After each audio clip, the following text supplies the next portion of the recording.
अस्सलाम वालेकुम। I am doctor अना, फिज़ियोथेरेपिस्ट। आज जिस टॉपिक पे मैं बात करने जा रही हूँ उसका नाम है स्ट्रोक यानी फालिज। फालिज एक ऐसी कंडीशन है जो हमारी सोसाइटी में ज़्यादा पाई जाने लगी है। इसकी क्या वजूहात हो सकती हैं, इसके सिम्टम्स क्या हैं, या फिर अगर किसी को फालिज हो गया है तो उसके बाद उसको कैसे घर में ही ट्रीट किया जा सकता है।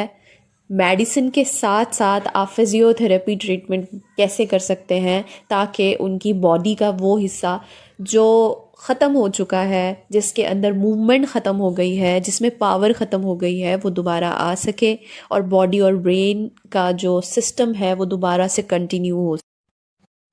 इंसान की बॉडी जैसे कि सेल से बनी है और हर सेल को ज़रूरत होती है ऑक्सीजन की। हमारी बॉडी के हर सेल को ऑक्सीजन की ज़रूरत है और वो ऑक्सीजन कैसे पहुंचती है? ब्लड के थ्रू हमारी बॉडी के हर पार्ट में पहुंचती है। तो जैसे ही कोई प्रॉब्लम होता है हमारी बॉडी में, कोई ब्लॉकेज हो गई, अच्छे से एक जगह से दूसरी जगह ब्लड का फ्लो नहीं हो पाया, जिसकी वजह से हमारी बॉडी का कोई ना कोई हिस्सा डैमेज हो जाता है ऑक्सीजन प्रॉपर ना पहुंचने की वजह से। ऑक्सीजन वहाँ नहीं पहुंचेगी तो सेल, आपका कोई भी सेल बॉडी का जहाँ ऑक्सीजन नहीं पहुंच रही वो डैमेज होना शुरू हो जाएगा, क्योंकि उनको वो प्रॉपर खुराक नहीं दे पा रहे उस सेल को।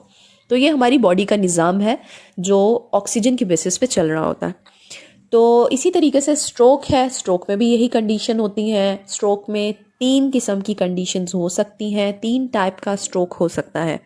Number 1, TIA, transient ischemic attack. इसमें क्या होता है, इसे मिनी स्ट्रोक भी कहते हैं, यानी मामूली सा फालिज, फालिज का झटका कह सकते हैं।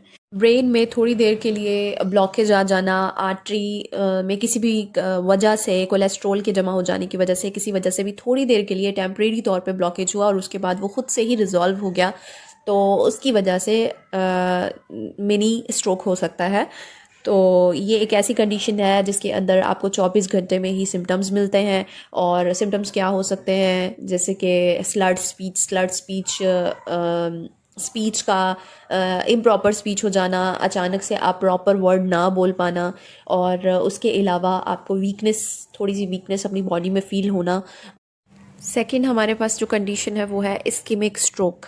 इस्केमिक स्ट्रोक वो स्ट्रोक है जो हमें 80% कॉमन मिलता है।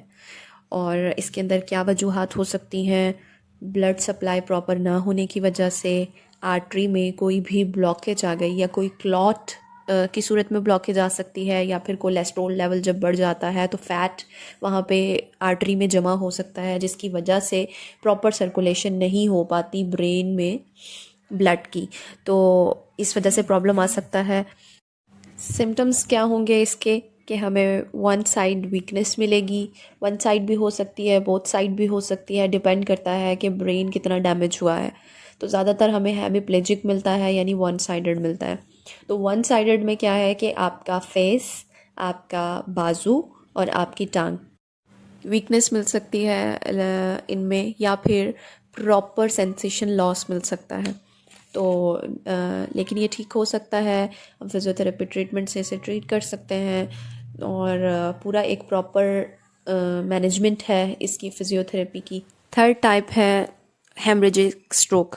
हेमरेजिक स्ट्रोक में क्या है कि ब्रेन की जो आर्टरी है वो रप्चर हो गई किसी भी वजह से, ब्लड प्रेशर हाई होने की वजह से, आर्टरी नैरो थी तो उसकी वजह से वो रप्चर हो गई, या किसी भी कंडीशन की वजह से ब्रेन की आर्टरी रप्चर हुई और उसके बाद वहाँ लीकेज होना शुरू हो गया, ब्लड का लीकेज होना शुरू हो गया।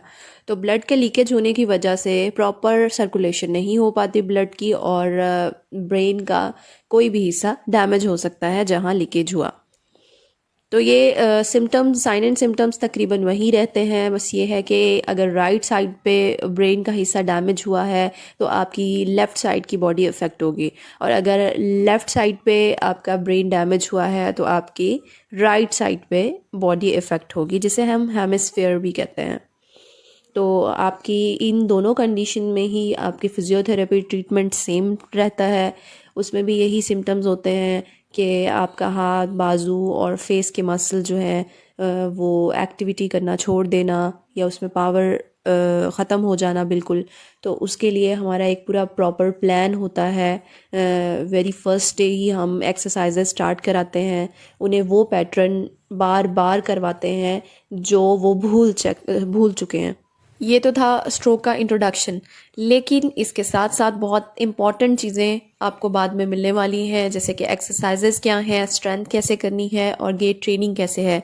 तो उसके लिए आपको मेरे साथ रहना पड़ेगा। तो आप मेरे चैनल को सब्सक्राइब करें, लाइक करें, शेयर करें, ताकि दूसरों को भी इसका फ़ायदा हो सके और आप भी मेरे चैनल के साथ जुड़े रहें, ताकि घर में जितने भी ऐसे पेशेंट हैं घर घर में स्ट्रोक के, आप उसे घर बैठे ही ट्रीट कर सकें। बहुत जल्द हाजिर होती हूँ मैं इसके लिए। तब तक के लिए अल्लाह हाफिज़।